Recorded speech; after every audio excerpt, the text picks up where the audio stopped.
Samsung Galaxy Z Fold 6 ನಲ್ಲಿ Galaxy AI ಬಳಸಿಕೊಂಡು ಸುದ್ದಿ ಸಮರೈಸ್ ಮಾಡೋದನ್ನ ನೋಡಿದಿರಿ. ಬನ್ನಿ, ಇದೀಗ ಸೂಪರ್ 3ಯಲ್ಲಿ ಒಂದು ಸುದ್ದಿಯನ್ನು ನಿಮಗಾಗಿ ನಾನು ತಂದಿದ್ದೀನಿ. ಅದೇನಪ್ಪ ಅಂತಂದ್ರೆ, ನಾವು ಆಶಾ ಕಾರ್ಯಕರ್ತೆಯರ ಪರವಾಗಿ ಒಂದು ದೊಡ್ಡ ಮಟ್ಟದಲ್ಲಿ ಧ್ವನಿ ಎತ್ತಿದ್ವಿ. ಇದು ರಿಪಬ್ಲಿಕ್ ಕನ್ನಡದ ಅತಿ ದೊಡ್ಡ ಇಂಪ್ಯಾಕ್ಟ್. 42,000 ಆಶಾ ಕಾರ್ಯಕರ್ತೆಯರಿದ್ದಾರೆ. ಅವ್ರು ಹೇಳ್ತಾರೆ, ನಾವು ಎಲ್ಲರಿಗೂ ಕರೆ ಮಾಡಿ ಹೇಳಿದ್ವಿ, ಬನ್ನಿ ಬನ್ನಿ ನಮ್ಮ ಸಮಸ್ಯೆಯನ್ನು ತೋರಿಸಿ ಅಂತ ಅಂದ್ಬಿಟ್ಟು ಯಾರೂ ತೋರಿಸಲಿಲ್ಲ. ರಿಪಬ್ಲಿಕ್ ಕನ್ನಡ ಬಂತು. ಕೇವಲ ರಿಪಬ್ಲಿಕ್ ಕನ್ನಡದಲ್ಲೇ ಸುದ್ದಿ ಮಾಡಿದ ಮಾತ್ರವಲ್ಲ, ನಿರಂತರವಾಗಿ ಅದನ್ನು ಸರ್ಕಾರದ ಗಮನಕ್ಕೆ ತಂತು, ಹಂತ ಹಂತವಾಗಿ. ಹಾಗಾಗಿ ಇದು ಯಾವಾಗ ನಕ್ಸಲರ ಶರಣಾಗತಿ ಆಯಿತು, ಅದನ್ನು ಇಟ್ಕೊಂಡು ನಾವು ಮುಖ್ಯಮಂತ್ರಿಗಳನ್ನು ಕೇಳಿದ್ವಿ. ನಕ್ಸಲರ ಶರಣಾಗತಿ ಆಗುತ್ತೆ, ಚಿಕ್ಕಮಗಳೂರಿಂದ ಬರ್ತಾರೆ, ಕೇರಳದವರಿಗಾಗಿ ಮತ್ತು ಆಂಧ್ರ ಪ್ರದೇಶದವರಿಗಾಗಿ ನೀವು ಇಷ್ಟೆಲ್ಲ ರಿಸ್ಕ್ ತಗೊಳ್ಳೋಕೆ ರೆಡಿ ಇದ್ದೀರಿ. ಪಕ್ಕದಲ್ಲೇ ಫ್ರೀಡಮ್ ಪಾರ್ಕ್ನಲ್ಲಿ ಹೋರಾಟ ಮಾಡ್ತಾ ಇರುವಂಥ ಆ ಆಶಾ ಕಾರ್ಯಕರ್ತರ ಅಳಲೇನು ಅಂತ ನೋಡಿ ಅಂತ ಹೇಳಿದಾಗ, ಕೊನೆಗೂ ಮುಖ್ಯಮಂತ್ರಿಯವರ ಮನ ಕರಗಿ 2,000 ರೂಪಾಯಿ ಜಾಸ್ತಿ ಮಾಡ್ತಾರೆ. ಇದು ರಿಪಬ್ಲಿಕ್ ಕನ್ನಡದ ಅತಿ ದೊಡ್ಡ ಇಂಪ್ಯಾಕ್ಟ್. ಆ ತಾಯಂದಿರ ಹೋರಾಟಕ್ಕೆ ಸಿಕ್ತು ಗೆಲುವು. ಮರಗಟ್ಟುವ ಚಳಿಯಲ್ಲಿ ಆಶಾ ಜೊತೆ ನಿಂತಿದ್ವಿ. ನಮ್ಮ ವರದಿಗೆ CM ತಂಡ ಹೊಡೆದಿದ್ರು. ನಿರಂತರವಾಗಿ ಸುದ್ದಿ ಪ್ರಸಾರ ಮಾಡಿ ಹೇಳಿದ್ವಿ, ದಯವಿಟ್ಟು ಈ ತಾಯಂದಿರ ಸಮಸ್ಯೆಯನ್ನು ಬಗೆಹರಿಸಿ ಅಂತ ಹೇಳಿದ್ವಿ.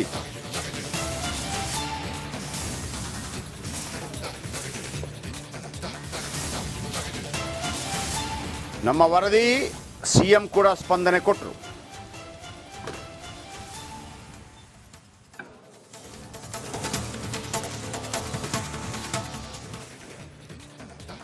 ಆಶಾ ಕಾರ್ಯಕರ್ತೆಯರು ಪಿಂಕ್ ಸಾರಿ ಹಾಕೊಂಡು ಬರ್ತಾರೆ ನೋಡಿ, ಆಶಾ ಕಾರ್ಯಕರ್ತರು. ಆ ತಾಯಂದ್ರು ಒಂದು 5,000 ಸಂಬಳಕ್ಕಾಗಿ, ಅಂದರೆ ಆ ಫ್ರೀಡಮ್ ಪಾರ್ಕ್ನಲ್ಲಿ ತನ್ನ ಮಕ್ಕಳನ್ನಿಟ್ಕೊಂಡು ಆ ರಾತ್ರಿ ಆ ಚಳಿಯಲ್ಲಿ ಆ ಟಾಯ್ಲೆಟ್ಗಳನ್ನೆಲ್ಲ ಬಳಸ್ಕೊಂಡು ನಿರಂತರವಾಗಿ ಹೋರಾಟ ಮಾಡ್ತಾ ಇದ್ದಾರೆ ಅಂತಂದರೆ, ಅವರಿಗೆ ಆ ದುಡ್ಡಿನ ಅಗತ್ಯ ಎಷ್ಟಿದೆ. ನಾವು ರಾಜಕಾರಣಿಗಳು CT ರವಿ ಹಿಂಗಂದ್ರಂತೆ, ಲಕ್ಷ್ಮೀ ಹೆಬ್ಬಾಳ್ಕರ್ಗೆ ಹಿಂಗಂದ್ರಂತೆ ಅಂಥೇಳಿ ಗಂಟೆಗಟ್ಟಲೆ ಸುದ್ದಿ ಮಾಡ್ತೀವಿ. ನಮ್ಮ ಕರ್ತವ್ಯ ನಾವು ಮಾಡ್ತೀವಿ, ಅದು ಬೇರೆ ವಿಚಾರ. ದೇವೇಗೌಡರು ಇಲ್ಲಿಗೋದ್ರು, ಕುಮಾರಸ್ವಾಮಿ ಹಿಂಗೆ ಮಾಡಿದರು, ಸಿದ್ದರಾಮಯ್ಯ ಹಿಂಗೆ ಮಾಡಿದರು, DK ಶಿವಕುಮಾರ್ ಹಿಂಗೆ ಮಾಡಿದರು, ಅಲ್ಲಿ ಡಿನ್ನರ್ ಪಾರ್ಟಿ ಕೊಟ್ಟರು, ಮತ್ತೊಂದು ಪಾರ್ಟಿ ಕೊಟ್ಟರು. ಆದರೆ ಈ ತಾಯಂದಿರು ಮಲಗಿರುವಾಗ ತಮಗೆ ಸಂಬಳ ಜಾಸ್ತಿ ಮಾಡಿ ಅಂಥೇಳಿ ಬೆಂಗಳೂರಿನ ಚಳಿ ಕೆಲವರಿಗೆ ಗೊತ್ತಿಲ್ಲ, ಬೆಂಗಳೂರು ಚಳಿ, ಆ ಪುಟ್ಟ ಮಕ್ಕಳನ್ನು ಇಟ್ಕೊಂಡು ಹೋರಾಟ ಮಾಡ್ತಿರುವಾಗ ಅವರು ಪಾಪ ಫೋನ್ ಮಾಡಿ ಕರೆದ್ರಂತ ಎಲ್ಲರನ್ನು ಕೂಡ ಯಾರೂ ಬರಲಿಲ್ಲ. ಕೊನೆಗೆ ರಿಪಬ್ಲಿಕ್ ಕನ್ನಡ ಇವರ ಜೊತೆಯಾಗಿ ನಿಲ್ತು. ನಿಲ್ಲೋದು ಮಾತ್ರವಲ್ಲ, ನಿಮ್ಮ ಜೊತೆ ನಾವಿದ್ದೀವಿ ಅಂತ ತೋರಿಸ್ಕೊಡ್ತು. ಅವ್ರು ಕೇಳಿದ್ರು, ಸರ್ ಎಲ್ಲ ಸೇರಿ 5,000 ಬರುತ್ತೆ, 8,000ಕ್ಕೆ ತುಂಬ ಕಷ್ಟಪಡಬೇಕು, 15,000 ಮಾಡಿ ಸರ್. ನಮಗೂ ಗೊತ್ತಿತ್ತು 15,000 ಮಾಡೋಕ್ಕಾಗಲ್ಲ, ಸರ್ಕಾರಗಳಿಗೆ ಅದರದ್ದೇ ಆದ ಕೆಲವು ಸವಲತ್ತುಗಳು ಮತ್ತೊಂದಿರುತ್ತೆ. ಕೊನೆಗೂ 2,000 ಜಾಸ್ತಿ ಮಾಡಿ ಒಟ್ಟು 10,000 ಬರೋಂಗೆ ಮಾಡಿದ್ದಾರೆ. ನನ್ನ ಕಲೀಗ್ ಸ್ಮಿತಾ ರಂಗನಾಥ್ ಅಲ್ಲಿಂದ ಒಂದು ಡಿಬೇಟೇ ಮಾಡಿಬಿಟ್ರು. ಯಾವತ್ತೂ ಕೂಡ ನಾವು ಮಹಾಭಾರತವನ್ನು ಯಾವತ್ತೂ ಕೂಡ ಒಂದು ಗ್ರೌಂಡಲ್ಲಿ ಹೋಗಿ ಮಾಡಿದ್ದು ವೆರಿ ಫಸ್ಟ್ ಟೈಮ್ ಇವರಿಗಾಗಿ. ನಮಗೆ ಅದರ ಬಗ್ಗೆ ಹೆಮ್ಮೆ ಇದೆ. ಆ ಮಕ್ಕಳನ್ನೆಲ್ಲ ಕೂರಿಸ್ಕೊಂಡು ಅವರೆಲ್ಲ ಸಮಸ್ಯೆಗಳನ್ನು ಆಲಿಸ್ತಾ ಕೇಳ್ತಾ ಹೋದರು. ಕೊನೆಗೇನಾಯಿತು, ಬೀದಿಗಿಳಿದ ಆಶಾ ಕಾರ್ಯಕರ್ತೆಯರ ಜೊತೆ ನಾವು ಅವರ ಪರ ನಿಂತ್ವಿ. ರಿಪಬ್ಲಿಕ್ ಕನ್ನಡ ಗ್ರೌಂಡ್ನಿಂದ ರಿಪೋರ್ಟ್ ಮಾಡಿ ಸರ್ಕಾರವನ್ನು ಎಚ್ಚರಿಸಿತು. ಕೊನೆಗೂ ಸರ್ಕಾರಕ್ಕೆ ಅರ್ಥ ಮಾಡಿಸಿದ್ವಿ ಏನು ಅವರ ಕಷ್ಟ ಅಂತ ಹೇಳಿ. ಕೊನೆಗೆ ನಿನ್ನೆ ಇಡೀ ಆಶಾ ಕಾರ್ಯಕರ್ತೆಯರು ಕುಣಿದು ಕುಪ್ಪಳಿಸಿದ್ರು, ರಿಪಬ್ಲಿಕ್ ಕನ್ನಡಕ್ಕೆ ಥ್ಯಾಂಕ್ಸ್ ಹೇಳಿದರು. ಅವರ ಖುಷಿಯಲ್ಲಿ ನಾವು ಕೂಡ ಭಾಗಿಯಾಗಿದ್ದೀವಿ. ಆ ಅಳುವಿನಿಂದ ಖುಷಿಯ ತನಕ ಏನೆಲ್ಲ ನಡೆಯಿತು, ಒಂದು ರಿಪೋರ್ಟ್. ವೇತನ ಹೆಚ್ಚಳಕ್ಕಾಗಿ ಬೀದಿಗಿಳಿದಿದ್ದ ಆಶಾ. ಮಾಡಿದ ಕೆಲಸಕ್ಕೆ ಸಂಬಳ ತಕ್ಕಂಗೆ ಸಂಬಳ ಕೊಡಬೇಕು ಮೇಡಮ್. ಅವರು ಯಾಕೆ ಕೊಡ್ತಾ ಇಲ್ಲ ಗೌರ್ಮೆಂಟ್? ಇದು 15,000 ನಮಗೆ ವೇತನದನ್ನ ಕೊಡಲೇಬೇಕು. ಅವರು ಆಶಾ ಕಾರ್ಯಕರ್ತರಿಗೆ ಕನಿಷ್ಠ 15,000 ನಿಗದಿಪಡಿಸಿದ ಹೋರಾಟ ಯಶಸ್ವಿಗೊಳ್ಳುವವರೆಗೂ ಈ ಜಾಗ ಬಿಟ್ಟು ಇರ್ತೀವಿ. ಇನ್ನು 4 ದಿನ ಆದ್ರೂ ಇರ್ತೀವಿ. ನಮ್ಮ ಹೋರಾಟ ಮುಗಿಯೋವರೆಗೂ ಇರ್ತೀವಿ ನಾವು. ಆರೋಗ್ಯ ಏನಾರು ಹೆಚ್ಚು ಕಮ್ಮಿ ಆದ್ರೆ ಏನು? ಆದ್ರೆ ನಮ್ಮೊಬ್ಬರಿಗೋಸ್ಕರ ಇನ್ನು 42,000 ಜನ ಅವ್ರದ್ದು ಒಳ್ಳೇದಾಯ್ತಂದ್ರೆ ಇನ್ನು 4 ದಿನ ಟೈಮ್ ಕೊಡ್ತೀವಿ. ಇವರಿಗೆ ನ್ಯಾಯ ಸಿಗೋವರೆಗೆ ರಿಪಬ್ಲಿಕ್ ಕನ್ನಡ ಅವರ ಜೊತೆ ಇರುತ್ತೆ. ಆಕ್ರೋಶ, ಕಿಚ್ಚು, ರೋಷಾಗ್ನಿ. ಬೆಂಗಳೂರಿನ ಫ್ರೀಡಂ ಪಾರ್ಕ್ನಲ್ಲಿ ಎಲ್ಲಿ ನೋಡಿದ್ರೂ ಆಶಾ ಕಾರ್ಯಕರ್ತೆಯರು ಕಾಣಿಸ್ತಿದ್ರು. ಮಾಸಿಕ ವೇತನ ಹೆಚ್ಚಳಕ್ಕಾಗಿ 5 ದಿನಗಳಿಂದ ಪ್ರೊಟೆಸ್ಟ್ ಮಾಡ್ತಿದ್ರು. ಹಗಲು ರಾತ್ರಿ ಎನ್ನದೆ ಮರಗಟ್ಟುವ ಥಂಡಿಯಲ್ಲಿ ಆಶಾ ಕಾರ್ಯಕರ್ತೆಯರು ಹೋರಾಟ ನಡೆಸುತ್ತಿದ್ರು. ಮಾಸಿಕ ವೇತನ 15,000 ರೂಪಾಯಿ ಸೇರಿ ವಿವಿಧ ಬೇಡಿಕೆ ಈಡೇರಿಕೆಗಾಗಿ ಪಟ್ಟು ಹಿಡಿದಿದ್ರು. ಒಂದು ಕಡೆ ಜನಪ್ರತಿನಿಧಿಗಳಿಗೆ ಇಷ್ಟೊಂದು ಸಂಬಳ, ಇವರಿಗೆ ಯಾಕೆ ಇಷ್ಟು ಕಡಿಮೆ ಅಂತ ಪ್ರೈಮ್ ಟೈಮ್ ನಲ್ಲಿ ವರದಿ ಪ್ರಸಾರ ಮಾಡಿದ್ವಿ. ಇವರಿಗೆ ಈಗ ಬರ್ತಿರೋ ಸಂಬಳ 8,000 ರೂಪಾಯಿ.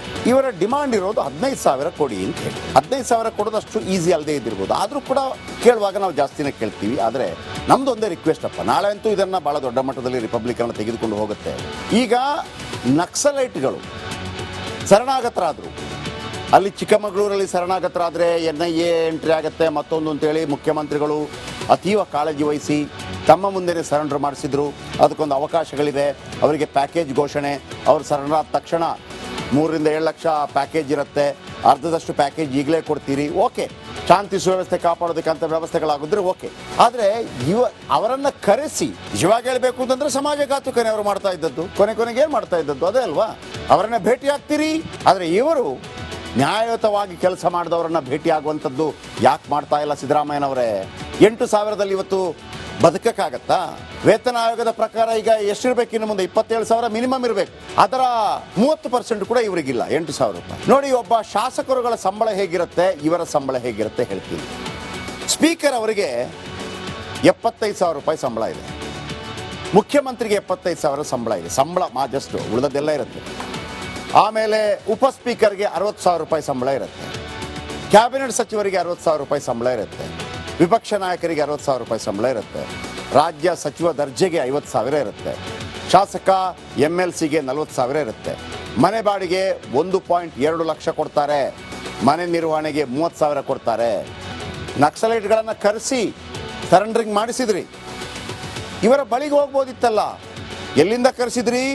ಒಬ್ಬ ಆಂಧ್ರದಲ್ಲಿದ್ದ, ಕೇರಳದಲ್ಲಿದ್ದ, ಮತ್ತೊಂದಿದ್ದ, ಅವರನ್ನೆಲ್ಲ ಕರೆಸಿ ಚಿಕ್ಕಮಗಳೂರು ಕರೆಸಿ ಅಲ್ಲಿಂದ ಪೊಲೀಸ್ ವಾಹನಲ್ಲಿ ಕರ್ಕೊಂಡ್ಬಂದು ಓಕೆ ಎಲ್ಲ ಮಾಡಿದ್ರಿ. ನಾನು ಅದರ ಬಗ್ಗೆ ವಿರೋಧ ಇಲ್ಲ ನಮಗೆ. ಈ ತಾಯಂದಿರು ನಕ್ಸಲರು ಜಾಲಿ, ಆಶಾ ಕಾರ್ಯಕರ್ತೆಯರು ಬೀದಿ.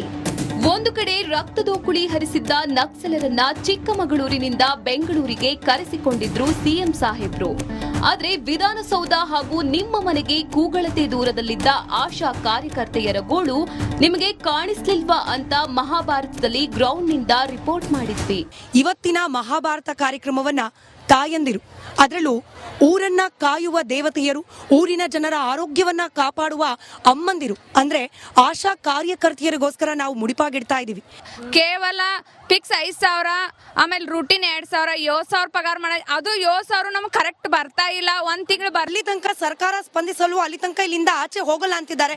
ದೃಶ್ಯದಲ್ಲಿ ಕೂಡ ಗಮನಿಸ್ತಿದ್ದೀರಿ, ಅನೇಕ ಮಹಿಳೆಯರು ಬೇರೆ ಬೇರೆ ಜಿಲ್ಲೆಯಿಂದ ಬಂದವರಿದ್ದಾರೆ. ಮೇಡಮ್, ಕಂಪೇರ್ ಮಾಡೋದು ಎಷ್ಟು ಸರಿ ಎಷ್ಟು ತಪ್ಪು ನನಗೆ ಗೊತ್ತಿಲ್ಲ, ಬಟ್ ನನ್ನ ಹತ್ರ ಒಂದು ಗೂಗಲ್ ಮ್ಯಾಪ್ ಇದೆ, ಅದನ್ನು ತೋರಿಸಿ ನಾನು ಪ್ರಶ್ನೆ ಪ್ರಾರಂಭ ಮಾಡ್ತೀನಿ. 12 ನಿಮಿಷ ಇಲ್ಲಿಂದ ಈ ಜಾಗ ಫ್ರೀಡಂ ಪಾರ್ಕ್ನಲ್ಲಿ ಆಶಾ ಕಾರ್ಯಕರ್ತರು ಹೋರಾಟ ಮಾಡ್ತಿದ್ದಾರೆ, ಇಲ್ಲಿಂದ ಸರಿಯಾಗಿ 12 ನಿಮಿಷ ದೂರದಲ್ಲಿ ಮುಖ್ಯಮಂತ್ರಿಗಳ ಮನೆ.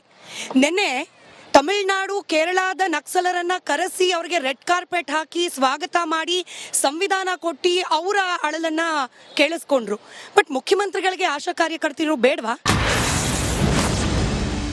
ರಿಪಬ್ಲಿಕ್ ಕನ್ನಡದ ವರದಿಗೆ ಎಚ್ಚೆತ್ತ ಸರ್ಕಾರ. 2,000 ರೂಪಾಯಿ ಹೆಚ್ಚಿಸಲು